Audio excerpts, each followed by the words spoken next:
Hey, how's it going? Welcome to Mastering the Art of the No, Day 2. Day two. What it do, how it do, because it does what it do. All right, y'all. Super excited. Part two for us. Really locked in, and we really want to give you guys more value. I had some people reach out to me saying just after yesterday, they got some tremendous value out of it. They're already applying the absorb, recognize, continue technique. We talked about it. We're sharing it. We're helping people see what's possible when they put themselves in a position to do more.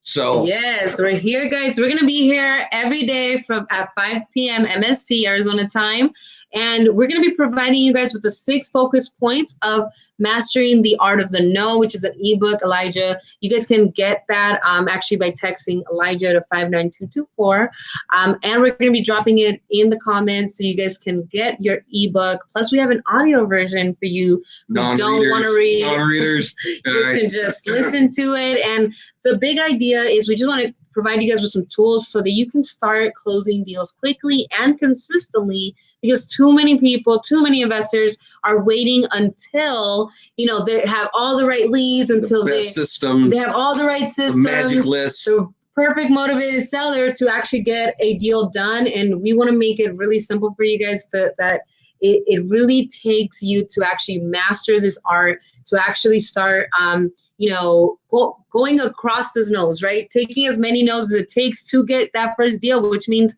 you won't always get a yes right away. And so we're going to provide you with some tips to ask this great question. And Elijah's going to actually break down some examples of how he uses it. And we're going to be also answering some of your objections. So make sure yesterday, we asked some of you to bring some of the objections, some of the reasons why your deals didn't go through, or why you never got that deal done. So we're going to actually break down, if you guys want to stay tuned, we're going to break down an actual live deal we're working on right now.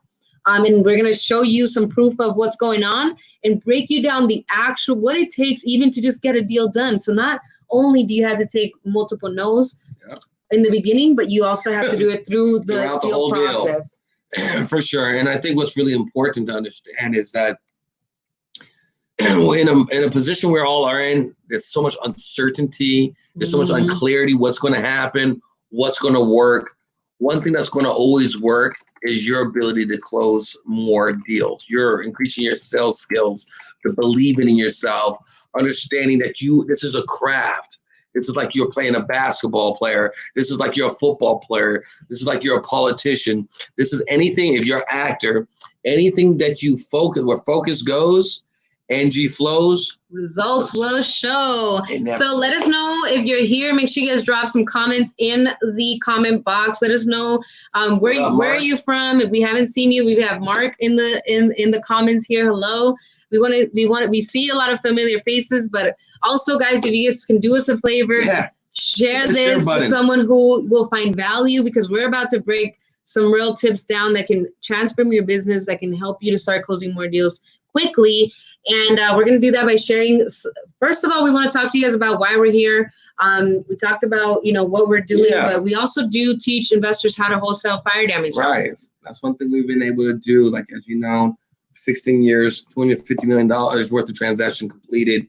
6 years, going into 6 years, we started teaching people about how to buy fire damaged properties and how to make up to 3 checks on one deal. Super valuable, super exclusive niche. However, what we realized that although people are taking action, they're getting results and they're closing deals, which I'm happy for all our students, a big portion of them, even people who are just interested in, is so further beyond where they're at right now. It's a little hard for people to lock in and really understand how to find these deals, how to move on these deals. There's so many moving pieces. They're like, Elijah, I can look at that deal, but I got 3 deals and I'm not following up with them. I'm not calling them back, and I'm scared to make an offer on this one. So because of that, we're like, hold on a second. Why are we trying to work with everybody at 104, real estate 104? Let's get back to the 101 level. Let's give you guys a foundation you guys need to really execute What up, Gerald? What up, Glenn? We What got up, Robert? in LA. We got Gerald just tuning in. Salute Kings. Guys, we're gonna be here for probably about the next hour or so. So if you're busy, make sure you guys get settled in, because we really want you to take these gems. We really want you to start implementing this in your business, and we want to see you guys getting results as soon as possible. So drop down. Also, you guys can start putting your questions. You guys can start putting some of the objections, because we're going to start going over into it. And we're about to share with you guys the focus point number 2. And so go ahead and why don't you tell them, Elijah, a little bit about your sales background. For those of you that are tuning in, Elijah has been doing real estate for over 16 years. I've been doing real estate for over 6 years now. However, Elijah actually started in this sales, in the sales world a long time ago. So you want to share a little bit about that? Yeah, I mean, technically, I started when I was 5. Technically, all right. He's been closing on his life. Closing deals. I mean, we had rocks. We're painting with my mom's nail polish, and me and my sister would go door to door, and we'll simply go there and sell these rocks. So I'm slinging rocks at 5 years old, y'all. I'm not joking, not those type of rocks, but I understood the value of, hey, do you want this? Here's something of value. Are you open to buying? And I got sales done even at 5. Fast forward to when I really started getting in my sales world, worked at every call center at some point in time.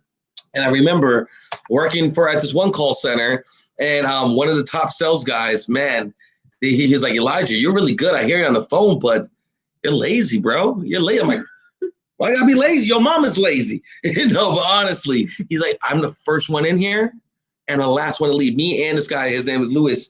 Him and Lewis were the first one to come, last one to leave. And he's like, look at my name on the board. You see how much I made last week? So how much I made for the month?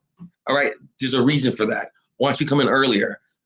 So instead of me act like I'm a know-it-all, I decided to put my learn-it-all hat on, and I started coming in earlier. And as I came in earlier, I started role-playing with them. I started emulating the success patterns I seen, and guess what happened to me? Boom! I started becoming one of the top salespeople there. I mean, success is not, you could create your success, but a lot of times success is emulated, okay? And so that's what's really going to be. And so what ended up happening, I saw that I could change my skill set. I could follow them. I could do some things they're doing, just like some of you guys. You guys are watching us, seeing what we're doing, just the way I saw them. And you could do the same thing I did. I started duplicating success until I became a success. Fast forward, every call center I've ever worked at any point in my life, I became one of the top salespeople, all stars at multiple places. And then when I figured out real estate, pound for pound pays out the most every time you hear the word yes. So I'm speaking from pure experience. I'm not telling you what I think somebody else did. I'm sharing my personal experience. Jennifer is a closer herself. Don't let her fool you. All right, yeah. She's nice with systems and strategies. Our 9-year-old daughter, she's a closer, keeps us on our toes. So I'm sure those parents that are listening, you know what we're talking about. Especially at their school. So we got Bill joining us back for day 2. Bill? King Bill, Thanks, Colorado's Bill. finest. We're going over some real gems today. I'm glad you came back. We're going to be doing a deal breakdown. We're going to be, again, going back, answering some of your guys' questions and objections. And shout out to Bruce as well, who's just joining us, guys. Yes. So let's get into it. Enough with the chatty chat. Enough with the chatty patties. Enough with the chatty patty. All right, so let's get into this. All right. Focus point. I mean, you want to just go ahead and take the mic. We're going to let the closer. Yeah. So we're going to be talking about focus point number 2. All right. So just rehash. Focus point number 1. You guys remember? Absorb, recognize, continue. You can watch yesterday's session and see exactly we went in deep dive into that. Number 2 focus point is reframe the question. Ask the same question a different way. All right. And simple enough, right? That sounds very simple. But we want to break down some examples, and I want to hear exactly what does that mean? What is reframing the question? Let's get into it first, and let's say where you heard it, and then we'll get into some examples. So your ability to ask the same question a different way is going to dramatically increase your ability to close more deals. Why is that? What do you mean by that? Well, I'm glad you asked. And the reason why is because they are going to have a plethora of ways of telling you, no, No, I don't want to sell. I'm not interested in selling. Get off my phone. How do you get my number? All these. Not right now. Not right now. Let me pray about it. Let me talk to my spiritual advisor. Let me light a candle. Yeah, you guys drop down what are some of the no's that you're getting. So make sure in the comment box, what are the biggest objections? What are those no's? I don't want to sell right now. I'm not tired of selling. I'm tired of getting all these calls. All right, so write these down. You should have a plethora of these. You should have. I'm telling you, I got a whole slew of them. I wake up to some no's. Like, let's tell me no's again, all right? So the reason why you want to not only absorb all these no's, you want to be able to have different ways of asking the same question. By you saying things a different way, it allows you to not only take that first no, but advance past it. Another no, advance past it. And so that's what we want you to be able to do, to develop so many ways of reframing the same question that you have a plethora of ways of saying the same things. And that's going to make it where you're not saying the exact same thing where you're frustrating them, but some of them are going to be funny. Some of them are going to be creative. Some of them are going to be smart. Some of them are going to be direct.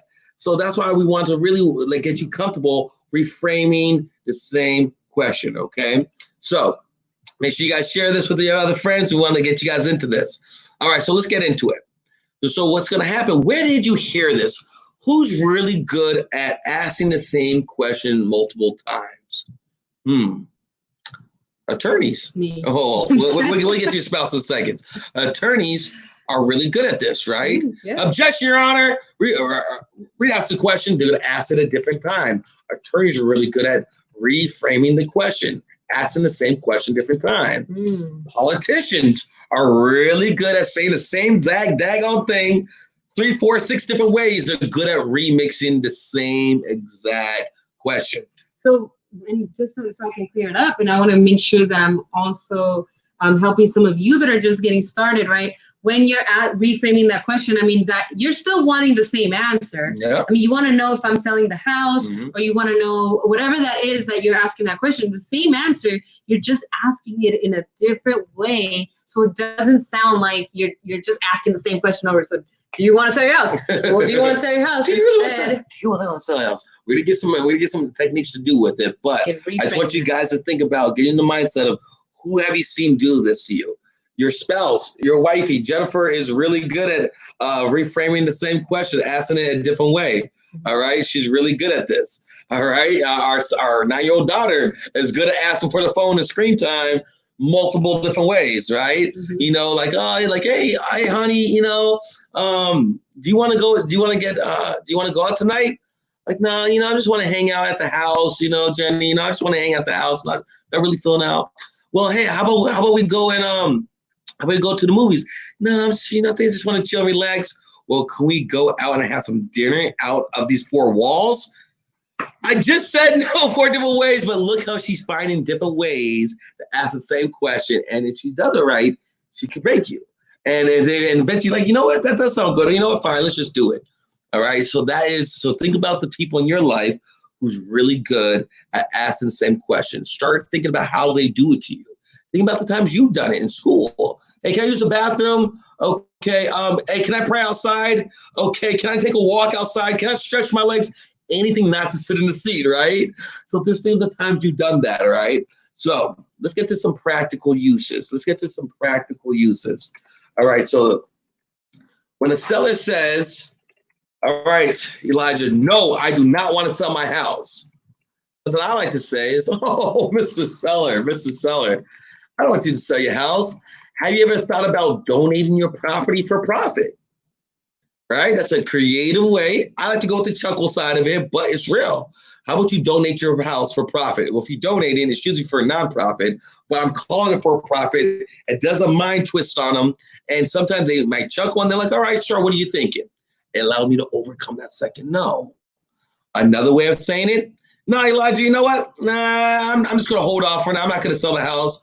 Okay, well, would you consider possibly marrying your property and my cash for holy real estate matrimony?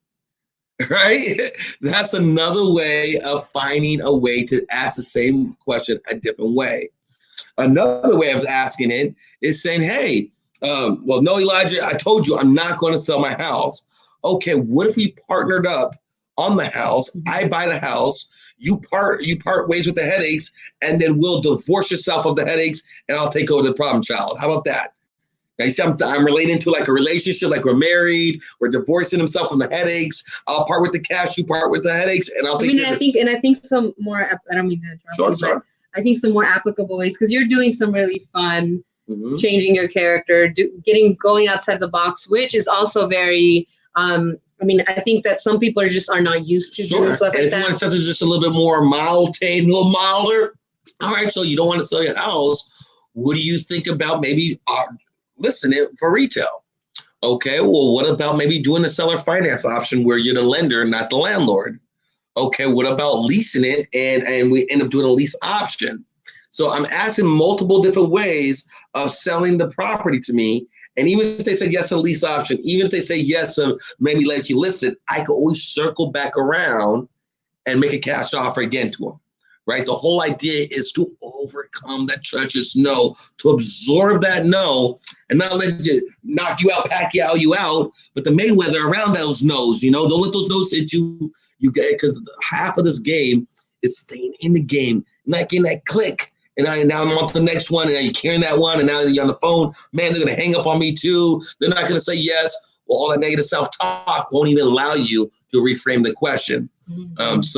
So those are some of the things I want you guys to see. So because I feel like, again, one of the reasons why we wanted to do this specific Master the Art of No segment is because time and time again, we've surveyed over 100 investors already, and many of them believe that the way that they'll get more leads is either one, right, role playing more, practicing, being more consistent, which is also very important. And another one, they'll say, well, I need better leads, or I need a more motivated list. And we want you targeting obviously motivated sellers. However, we want to also kind of gear some of you with the realities of the situation. And what we realize is that those who aren't closing deals are not role playing, and the ones who aren't role playing, they're just not getting enough conversations. So there's not enough confidence of when a seller says no, you don't know what to say back.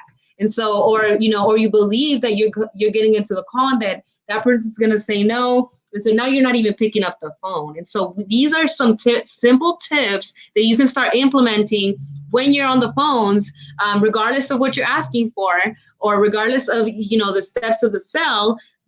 Yesterday, we talked about the first focus point, which was absorb, recognize, and continue. So when someone says no, or or they give you an objection, you can absorb it, you can recognize it, and you can continue. Now, in this case, you can also reframe the question to ask one more time. So these are all different tips. And tomorrow we're going to be going over focus point number 3. And you can get all of these in the free ebook in the comments. We have the ebook and the audio for you so that you can start implementing these right away. Right. And so we're going to just go over, we're going to start talking about this deal soon. Yeah, I'm definitely going to get into the deal. I just want to hit a couple of pieces home. Because we're seeing people are not role playing, you are waiting till literally to play the game live. And think about it. What basketball, football, baseball, swimmers, no one just hops into the game all cold and think you're going to start knocking out home runs.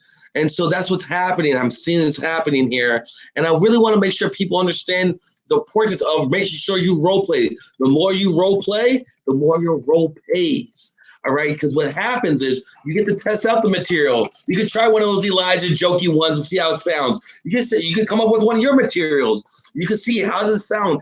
Hey, would you be open to lease option in it? Are you open to maybe JVing on these deals? Being able to see how you sound. Now, I get it. All right, guys. I don't have time to role play. Mm-hmm. How do you not have time to role play when this is going to be your lifeline? How you show up in practice is going to determine how you show up in the game, right? And so that's what we want to make sure you guys understand, that if you take the time to do the role playing, if you take the time to go through the ebook, you put yourself in a position to do more, that's what happens. And one of the reasons why I was able to become the top 2 closers in the country. I shout to Jenny. Look at her, nice with the graphics. The reason why I was able to become the top 2 closer in the country is because think about the thousands of hours of role playing I've been through.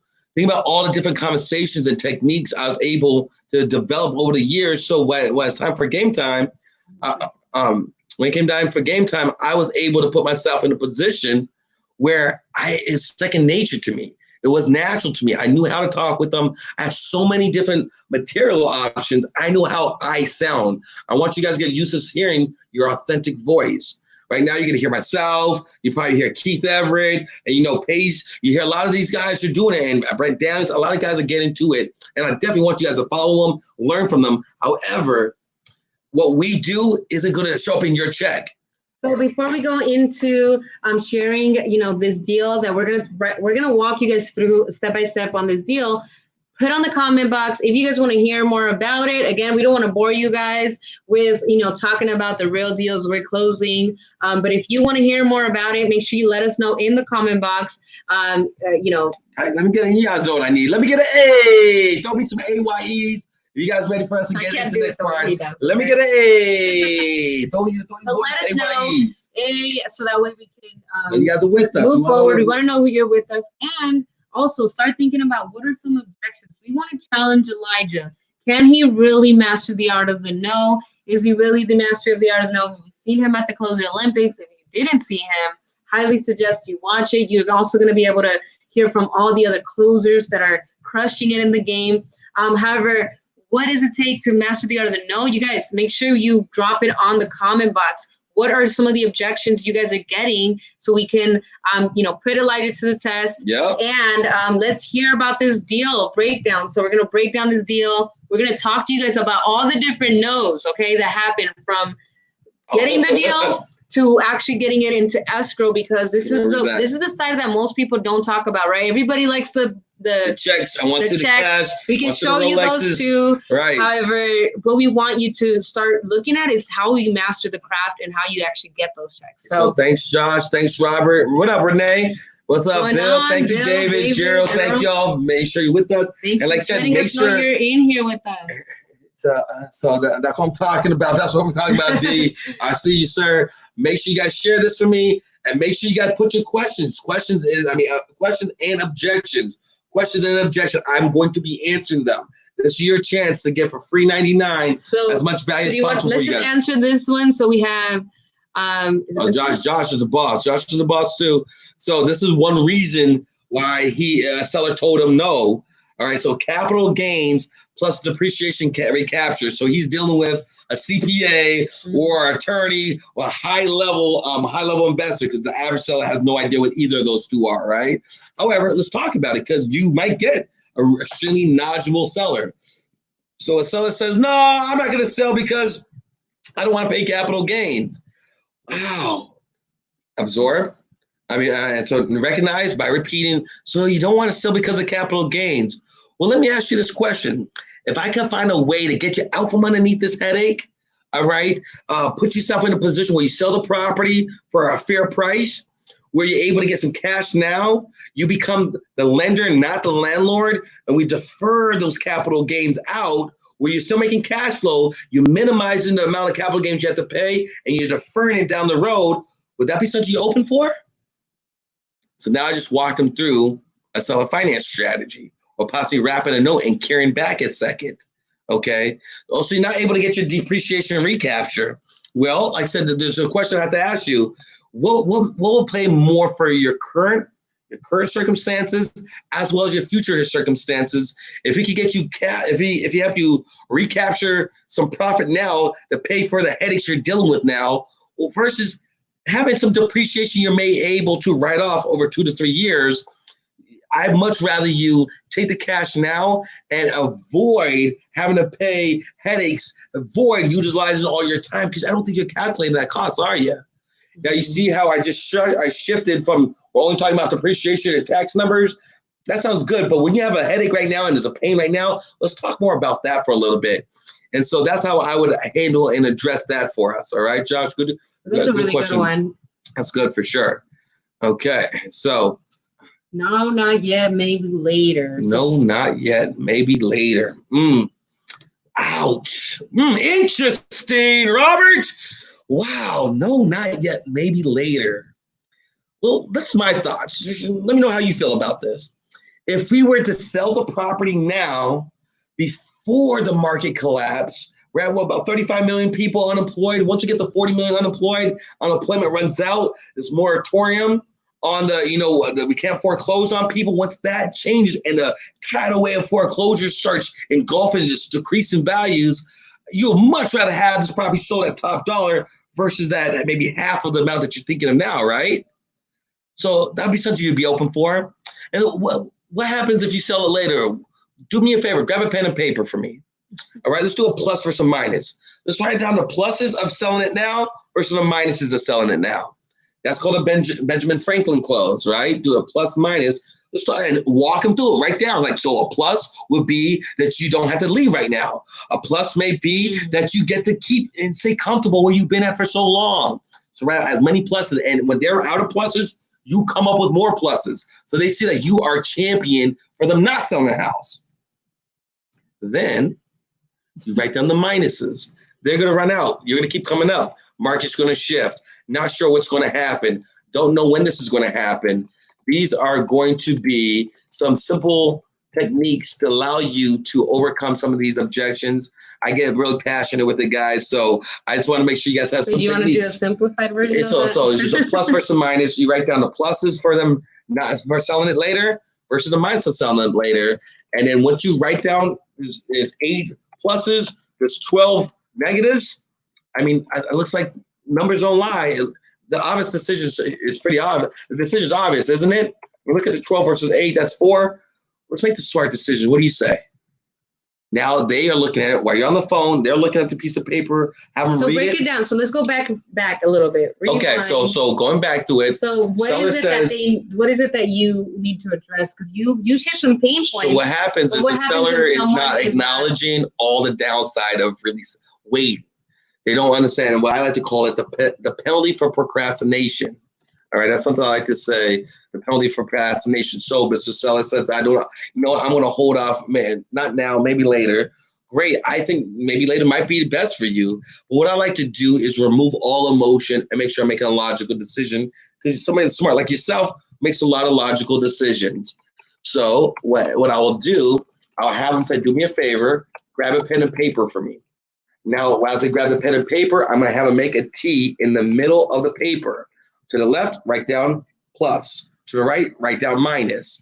And then now that they have that, I'm going to have a conversation. I'm going to have a dialogue. Let's talk about all the good reasons why you shouldn't sell, why you should just wait right now. And as you write down, you get one, they give one, you get one, they give one, you write it down with them. And yes, so there's anything else you could think of, when they run out, you come up with one extra. Because now you're showing them that you are being non-biased, that you're looking out for all the reasons why they should not sell the property to you. All right. Then on the minus side, then you want to write down reason why you shouldn't sell, penalty for procrastination, and reason why you shouldn't wait, penalty for procrastination. Unemployment's high, value's going to drop. We're in a recession, heading to a depression. What happens if you don't deal with this? How long is this going to happen, and what are you going to do if something really bad happens? So then once you did the plus and minus, you ask them, hey, count the plus side for me. Okay, count the minus side for me. Perfect. Now you have the plus and minus sides, then hopefully the minuses outweigh the pluses. And then you tell them, hey, 12 minus 8. I mean, it looks like the decision is obvious, right? So now they are circling it. And now in their words, they're seeing the logical disadvantages of waiting, not doing anything. That's something that's really worked for me over the course of time. So that's why I just want to make sure we had that for you guys. However, that's not something you can do with every seller. I mean, you have to build rapport. Absolutely. So if they say no, not now, maybe later. Well, what happens if later becomes too late? And what happens if it doesn't work out later? And now what you want to do, you want to let them know that, hey, I have a reason to believe that if you don't sell the house now, I'm going to end up buying your neighbor's house. I don't want to take the cash I was going to give to you, to your neighbor, do you? So now you're showing them, you're presenting the fear of loss, FOMO, right? I'm going to buy 2 more properties in this neighborhood. The last thing I want to do is take the cash I designated for you and give it to one of your actual neighbors. So those are a couple of different techniques you can use to put yourself in a position to close more deals. All right, let's see what you have, Renee, here. I had a person tell me she doesn't want to sign any more stuff until she gets the money in her hand. Yeah.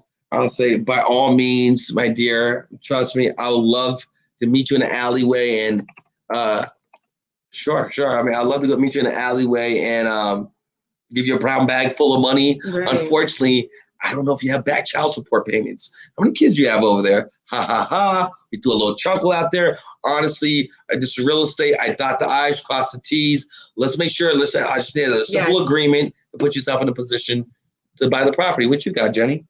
So what I like to do anytime I think of, okay, what's going on, assess, this is a lot. Again, we're trying to answer, you're trying to answer objections. There's not a lot of, backstory to what we're talking about. And obviously you want to be, there's a whole process, right? Sales is a process. So the tips we're going to provide you guys, or we're providing you with, are not always, going to work. There's a whole setup to the call. However, in this case, it just sounds like this person doesn't know the process of selling a property. I mean, you don't get money until you have released the property. So what I would say is, at this point, they need to be educated on what the actual process is. Right. But when you bring them to the table. Now, what you say, there's just different ways to say it. Mm-hmm. This is the last thing he was mentioning to you. You definitely want to educate them on the process, but to bring them into that process, that open their mind for them to hear that out, because they're pretty stuck. No, I'm not signing a daggone thing till money in my hand. I ain't signing nothing else. I got you. Mm-hmm. And trust me, I understand what the last guy did to you. You can't blame me for the last boyfriend, right? I'm not sure what you signed in the past. However, this is a multi-trillion-dollar industry. We want to make sure everything in writing. The last thing I want to have is some convenient amnesia. So you start poking the pain of the worst thing that can happen. All right. Last thing I want to say is, like, I said, I'm going to bring you a bag full of money. What happens if it's counterfeit money? You signed over the deed. You don't want to take counterfeit money. Yeah, you trust me. I trust you. But let's use a third-party company who's going to verify all the money's authentic. Verify that you don't have any back child support, and at the same time, they're going to facilitate everything, so we both can rest assured that's going to be done the right way, because that's what you want to have happen, right? And that's how I would address that. That's how I'll break that down.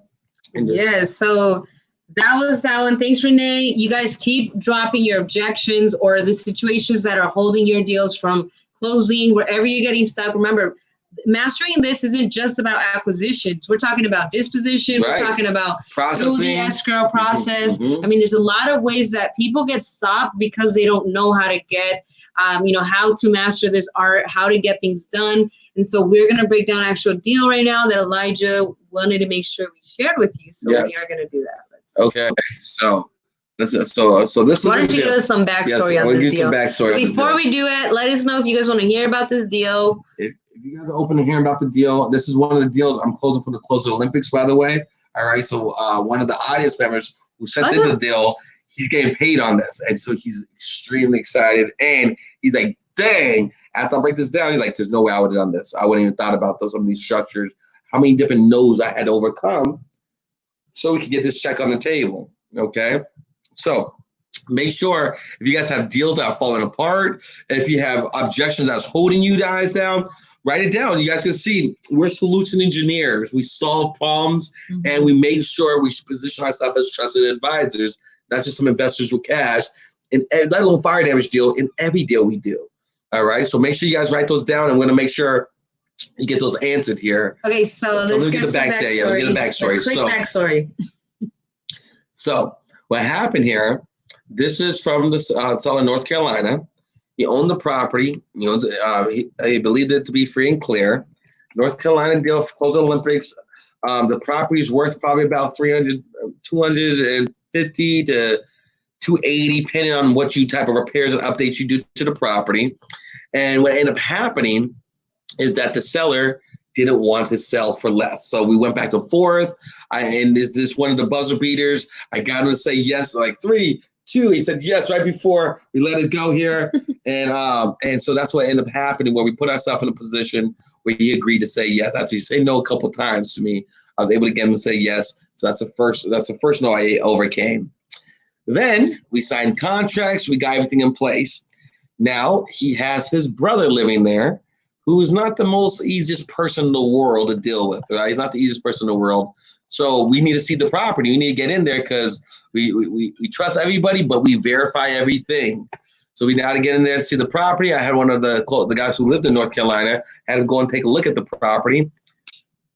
The tenant doesn't want to let us into the property. The tenant doesn't want to let us into the property. He's like, nope, I'm not letting you guys into the property. So I was able to get on a three-way text with the brother and him and the tenant. Yeah, and let them know like we're buying the property. That was the first. That's the second no now I'm dealing with. The second no, he said we can't access the property. I did a three-way text, got him on board, and let them know that we'll give him an additional week. If you make things simple, instead of him moving out at the end of the month, we gave him an additional week, and we'll provide him with a list of other potential options for him to move into. The seller saw that how he was treating his brother with some dignity, and he told him like, all right, you're being cool. You give him an extra week. Great. Hey, bro, let him inside the house. So I was able to bring in the brother in, got that additional third-party authorization to get him inside the property. Boom, overcame the second no. All right, now I'm selling the property out here. We're trying to sell the property, and I'm getting lower options. I'm getting lower offers and like crap. So that's what happens sometimes you're in another market. If you're not getting a higher offer, it's never anything else but the price. It's always the price, because trust me, you drop the price low enough, there will be a buyer.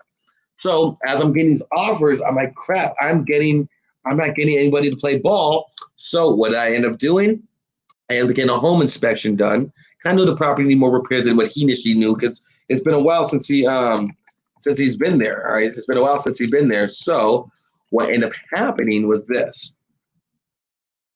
I end up having a home inspector go out there, and I found out there's problems with the roof, the floating floors, whole bunch of stuff I knew. But because I use a home inspector to do it versus my contractor, it's a third-party company. I talked with the wife first, and I was like, hey, we got to talk about the property. She's like, no, we're not taking anything less. I know what this call's about. Nope, we're not taking anything less. I'm like, I hear you.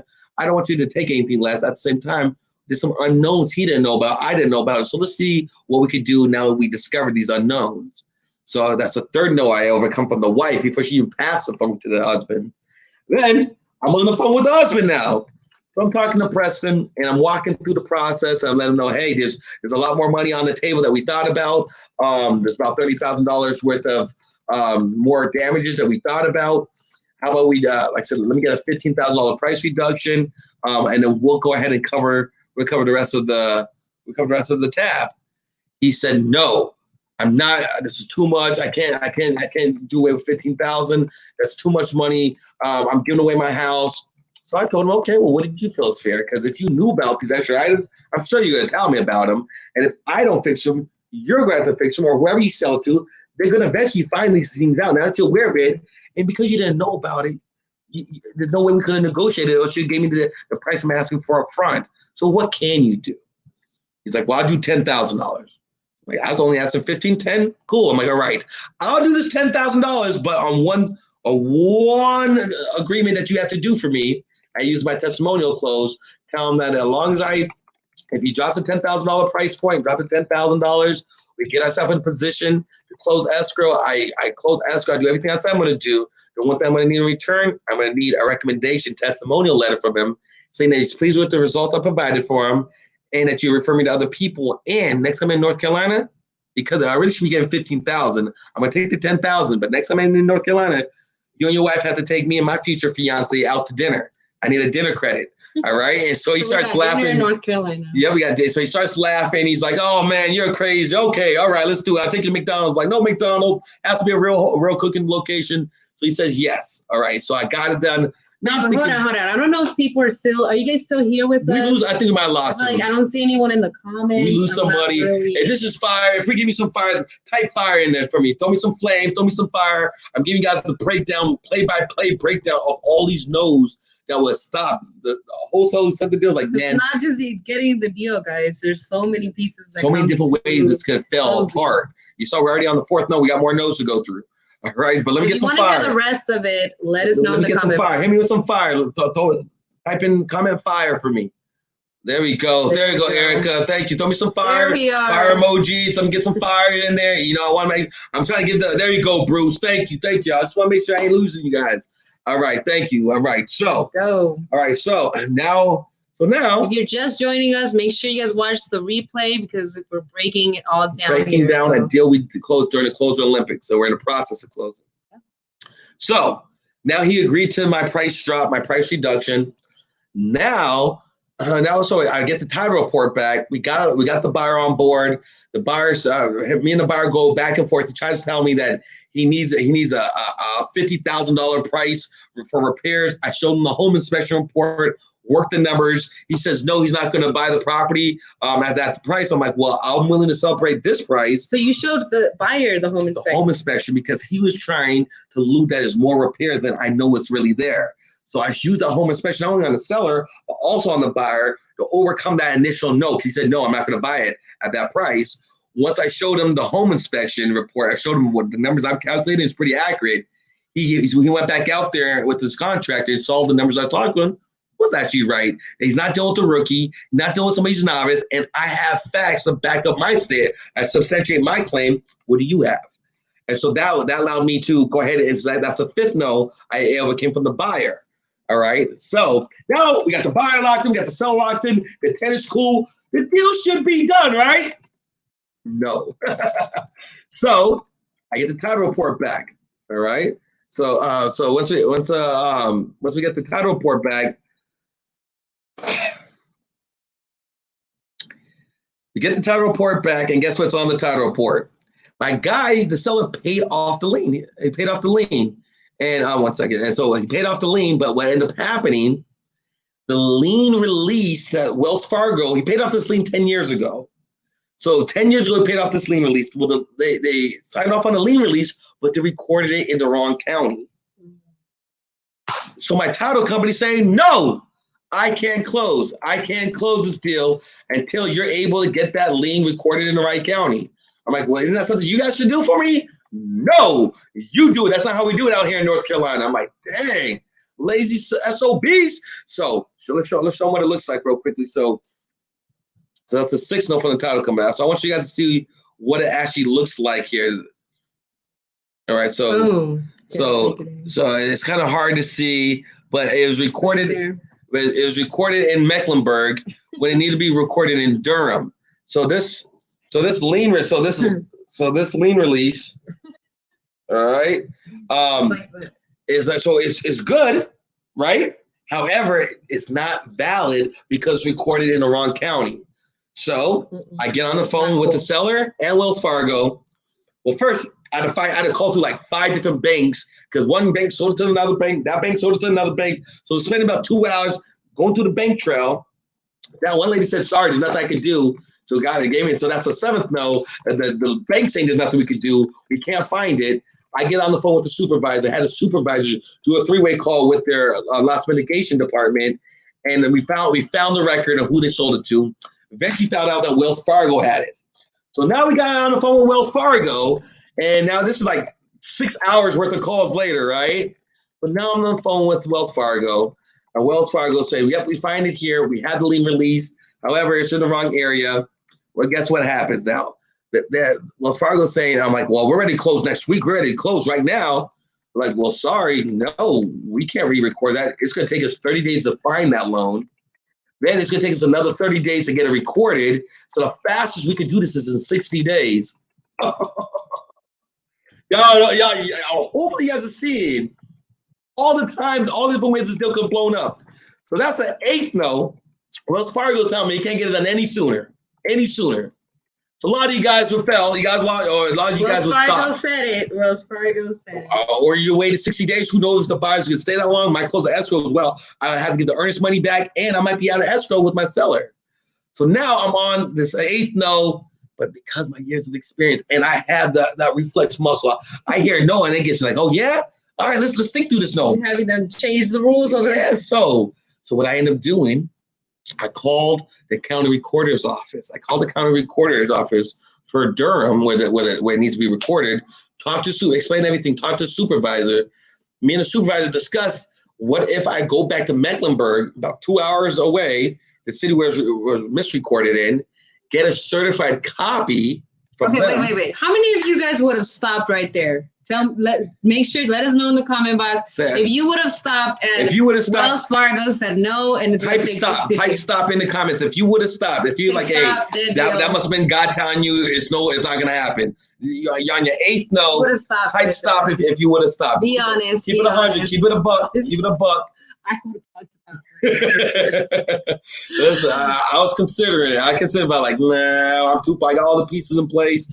Nobody wants to. Nobody's being honest here. Come on, y'all. I know one person would have stopped. I mean, most of you guys have gotten a few deals. You know, you guys are closing deals, so I get it. But this is a lot. This is like a lot. Yes, I got you, Adam. I got you. All right. I got you. So what happened? So I got on the phone with the county recorder's office, talked with the manager, and we come up with a strategy. Like, I'm like, what if I go to Mecklenburg, get a certified copy of that recorded release? Because the release is all good. Everything's good, just recorded in the wrong county. And then we drive it down there to you. We re-record it in the right county. Would that be suffice? Can we get this deal done? He's like, yeah, you know what? You're one smart little son of a gun. Yeah, that's all right, man. Partner, go and get that deed and bring it on back over here. So I'm like, cool. I'm glad that you said that. Let me call the title company. I want to make sure. I feel like there might be another no sore for me. So I call the title company. He's like, dang it, Elijah, you're absolutely right. That's smart. Yeah, that'll work. Wait, so I'm a little lost. So what do you mean? So what happens is when you get a mortgage release, you have to record it. So anytime when title company looks up that property, it shows that that mortgage that was once there has officially been released by this lender. Mm-hmm. Well, that is now popping up in Durham. So I had to go to the city where it was officially recorded, get a certified copy, pay for a certified copy, say this is the actual release recorded, and then record it in the right county where it should be recorded. So it's recorded in both counties now. But my title company only cares that it's recorded in the right county so that they can offer title insurance and knowing that that lien can't come back to haunt them. So you isolated what was the real issue and you went down to which county and you just did it at a different city. Yes. So the main issue was that it wasn't recorded in the right county and no one was trying to figure it out. And everybody told me the only way to get this done is through Wells Fargo. They had to record it in the right county, and that's the only way to do it. Like, that's the only way you know how to do it. That's only like that ain't the way I'm doing it. I'm gonna critical think it through. I'm gonna take multiple no's, and we went from this deal being $3,000 profit, now it's gonna be $19,000 profit. And that's so we're gonna make $19,000 by me not taking a no from the buyer, not taking a no from the seller, not taking a no from the title company, not taking a no from the lender, not taking a no from the tenant. Look at all 8. It took me 8 no's to overcome, and I took them without even flinching. And I want you guys to see the only reason why I was able to do this is because I spent years mastering the art of the no, working on this muscle of developing that ability to take no's and overcome these here. And that's why I want to make sure you see if I could do it, you guys can 1,000,000% do it. It's just about putting yourself in a position where you get comfortable saying these no's and overcoming these no's, embracing the no. Woo! Woo! All right, so we got some feedback, you guys. Michael Arvizo said I would keep pushing. I would find solutions. I would make people do their jobs. That's right, Michael. That is what it takes to get these deals done. And we just want to show you guys, like, literally, all the back end pieces. Renee says, sounds like my deal right now. Renee, keep going. You got it, girl. You got the skill set. If you need any way we can help you. Any way we can help you. We got, Robert kept it real. Thank you, Robert. Salute, King. I appreciate you keeping a buck. Hey, man. I would have probably like, nah, bro. Mark was like, yo, I was fine. I got you, Mark.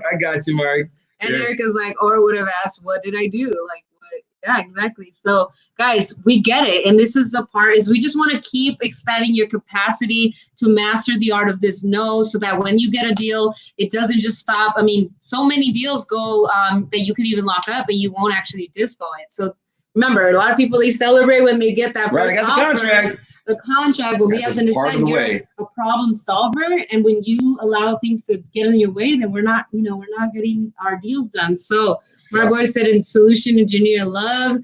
Yes, and hopefully you guys are taking notes of not just what to do when there's a lien release recorded in a different county, but of how Elijah was able to, create solutions when there was this like big block, like this wall in front of them from Wells Fargo to the county. Most people would take that as true. And so we want you to become more creative and to start having these tips. So let's go back to, again, focus point number 1. Absorb, recognize, Focus point continue. number 1 is absorb, recognize, continue. I thought I had it on here, but I don't. And focus point number 2 is reframe the question. And so, again, you guys get your ebooks if you haven't already. All you got to do is fill out a survey. You're going to get the ebook, the audio book. Give us your feedback on it, and reframe the question. So we are going to be asking for some of you to join us on the next one for role playing. Hit us up on DM or put it on the comment box so you guys can actually role play live. So Renee said, I don't care if people keep telling me it's the titles company job, but I did what it took to clear this problem during COVID. I finally got it done. Yeah, I mean, that's so key too, to be understand that. Guys, remember, nobody's going to care for your deal as much as you do. So, and nobody cares if your deal fall apart but you, right? If your deal fall apart, the title company got 19 other files. And although they're great people, it's my money. I am on the call. You saw how many calls I made to figure out who bought what note, what bill, what note. I figured that out. I'll walk through that process. Use a home inspection technique. That is a good way to price shop. That's a good way to negotiate numbers, especially if you're way off on your numbers. It happens. I've been doing it for 16 years, and I was way off on my numbers, so I was able to lock it in. So you got a good one, Glenn. Wow, Glenn. So Glenn had one bank that went out of business, sold to another, and they have no record of the 100K lien. Nice. Whoa, so what you're able to do for there is a deal. So it should be a deal for sure. So if they have no recollection for it, and a lot of these times when that happens, and shout out to Uncle Dave, check him out. He's really good with these zombie properties. Yeah. You got 2 different options you could do. A lot of these times, these lenders pay off. They basically write off the loan. They write off the loan and sell the paper so it's not on their books. If that did happen to you, you want to try to request to get an affidavit of satisfactions that the loan has been satisfied and that there's no longer any recollection of any loan. Get an affidavit. A lot of times your title company may use that. If not, then you could even apply for quiet title. And if nobody else comes out and says, hold on a second, I'm owed $100,000. Hold on a second, my granddad owes that one. You could take title, and now you own a free and clear property that other people are going to simply pass on. So that's why I want to make sure you guys are able to see and put those pieces in place. Saying, Erica Sanchez, eye opener. Good. Yes, thank you guys for letting us know. Let us know what value are you getting from this in the comment box. Again, if you guys can share this with a friend, share this with people who you know will want to see this, because this is what it takes, not just in the real estate industry, guys, but everywhere. I use these same techniques. Reframing the question, when I'm working with our team, or I'm working with project managers, when I'm working with my daughter. When you're at the waiter, when you're the waitress, and they're not bringing you your drink, they're not bringing the check back fast enough. And so this is some of the things you're able to do as well. So I just want you to know the different ways you're able to utilize reframing the question. All right. So no, sorry, we don't have any hotel rooms left available. Well, what about, do you have anything left for the VIP? Do you understand? Who said you're VIP? Of course I'm VIP. What are you talking about? Is people going to treat you the way you treat yourself, the way you speak of yourself? You see, I asked the same. I'd ask you, well, are you sure? Do you have no more rooms left? Okay, well. I can't tell you guys how many VIP concerts we've been at, because Elijah would just go up and, let them know, hey, I'm supposed to be here. He won't lie. He would just say something. Assume the position. Assume the role. Act as if. Right? Act as if you are supposed to be there. And if they say no, well, that's okay for the regular people. But where's the line for the VIP? Where's the line for the people you're supposed to take care of? Me and her, yeah. Oh, I'm sorry. Come this way, sir. I'm sorry. So this is really a way to get everything done. Everything from when you're out, like you're saying, you're out, you're asking for things. So mastering the art of the no, reframing the question, saying it, absorb, recognize, and continue. And tomorrow we're going to go over focus point 3.